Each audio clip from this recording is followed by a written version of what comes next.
Behold, the last brickbender.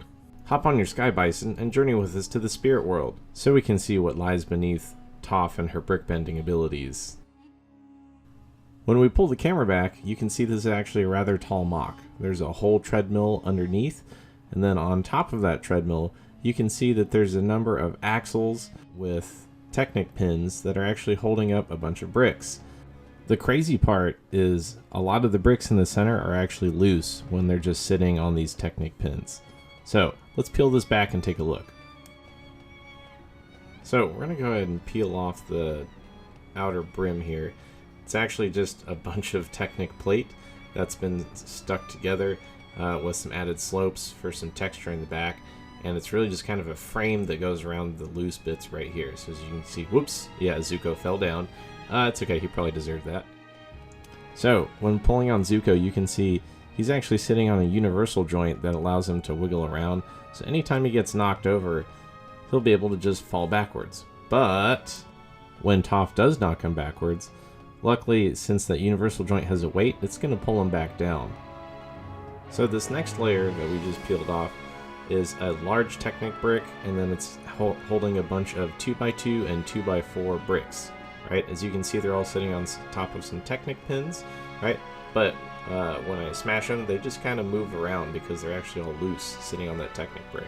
So as a close-up, you can see there's an axle going into the pin connector, and then we just slide that back in, and then you get to play with it again. It's kind of like those pin toys that you used to have as a kid, except you'd inevitably put it on your brother or sister's head and get in a lot of trouble.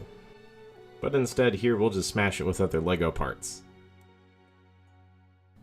Here's a view from the top. You can see that the sand looks like it's moving really quick, even though it's just the bricks getting moved.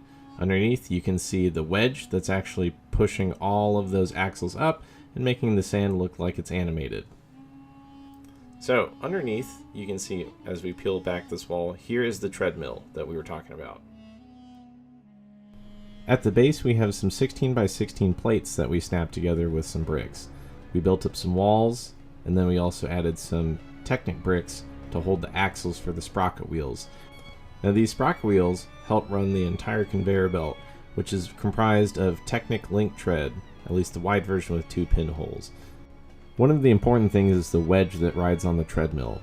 The wedge is snapped in with some Technic plate and some normal plate, as well as some curved bow elements on top that gives it a nice smooth transition whenever it has to bump into things. As you can see, it's a really small elevation.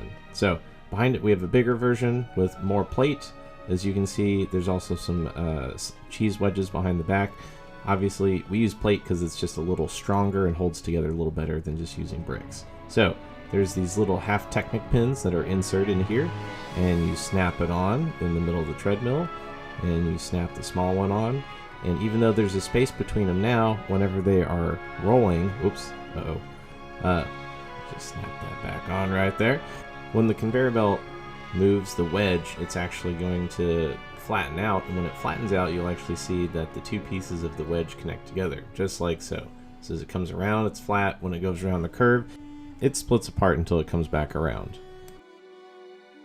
On the back, you can see this whole thing is powered by an angular motor. There's a Technic pin, as well as a 2-module axle that's snap in to place on the back, so that it stays perfectly still when we engage the motor. So, now let's go ahead and put this all back together. Then, everything changed when the Fire Nation attacked.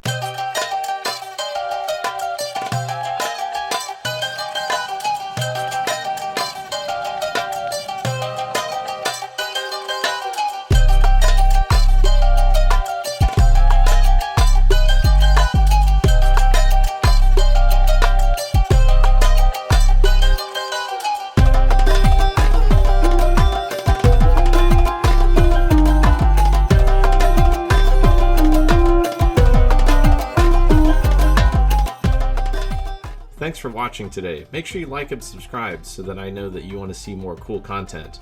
Do you have a favorite bending technique you want to see made out of Lego? Comment down below and I'll add it to the list. I'll see you guys next time.